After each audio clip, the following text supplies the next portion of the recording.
오늘 코스피가 장중에 7% 넘게 빠졌습니다. 사이드카까지 발동됐고요. 근데 이게 그냥 반도체 실적 우려 때문만이 아니에요. 진짜 원인은 따로 있습니다.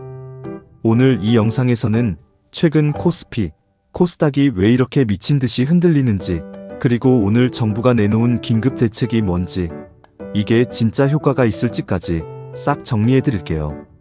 먼저 오늘 상황부터 볼까요? 오늘 코스피는 전 거래일보다 463포인트, 6.37% 떨어진 6,820선에 마감했습니다. 장중에는 한때 7.6%까지 빠지면서 6,730선까지 밀렸고요. 코스닥도 4.53% 떨어진 791선에 마감했습니다. 두 시장 모두 매도 사이드카까지 발동됐는데 코스피는 올해만 벌써 19번째, 코스닥은 9번째입니다. 그것도 지난 14일 급락 이후 딱 이틀 만에 또 나온 거예요. 개인 투자자들은 오늘도 2조 7천억 원 넘게 순매수하면서 나홀로 방어에 나섰는데 외국인이랑 기관은 반대로 쌍끌이 매도를 이어갔습니다. 그럼 두 번째로 왜 이렇게까지 흔들리는 걸까요?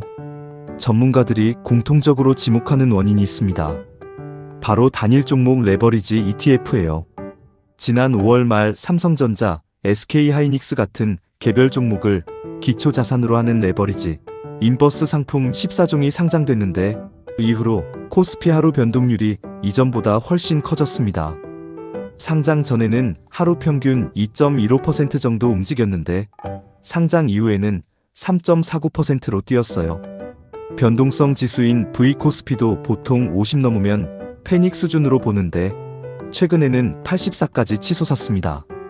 이 상품들은 목표 배수를 맞추려고 기초 종목이 오르면 더 사고 내리면 더 파는 구조라서 조금만 흔들려도 매매가 매매를 부르는 악순환이 생깁니다. 실제로 지난달 말 기준으로 삼성전자, SK하이닉스가 5% 빠지면 이 상품들에서만 각각 1조 6,500억 원, 3조 4천억 원어치 추가 매도 물량이 나올 수 있는 구조였어요. 세 번째, 그래서 정부가 오늘 움직였습니다.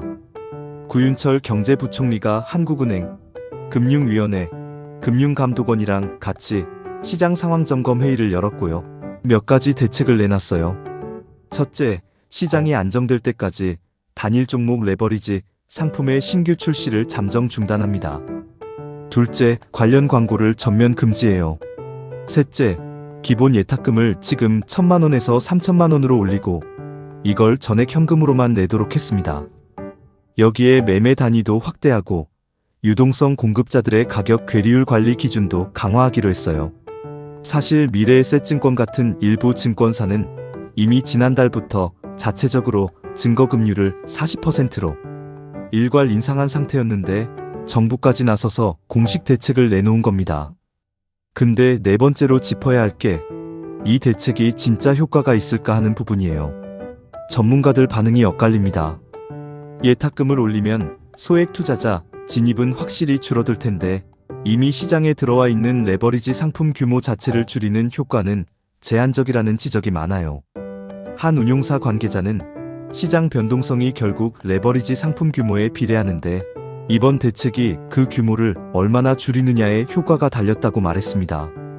그리고 더 근본적인 문제로 코스피가 삼성전자랑 SK하이닉스 두 종목에 워낙 쏠려있는 구조 자체가 안 바뀌면 레버리지 규제만으로는 변동성을 확 낮추기 어렵다는 시각도 많습니다.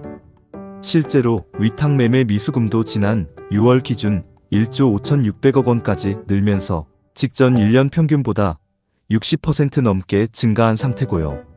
그럼 우리 같은 개인 투자자는 어떻게 해야 할까요? 지금 상황에서 가장 중요한 건 딱 하나예요. 단일 종목 레버리지 상품은 원래 하루짜리 단기 매매용으로 설계된 상품이라는 걸 기억하는 겁니다. 며칠 몇 주씩 들고 가는 순간 목표 배수 효과가 왜곡되면서 손실이 눈덩이처럼 불어날 수 있어요. 실제로 최근에 15억 원을 벌었다가 2억 원까지 남았다는 개인 투자자 사례가 나왔을 정도로 변동성 장세에서 레버리지의 위험은 생각보다 훨씬 큽니다.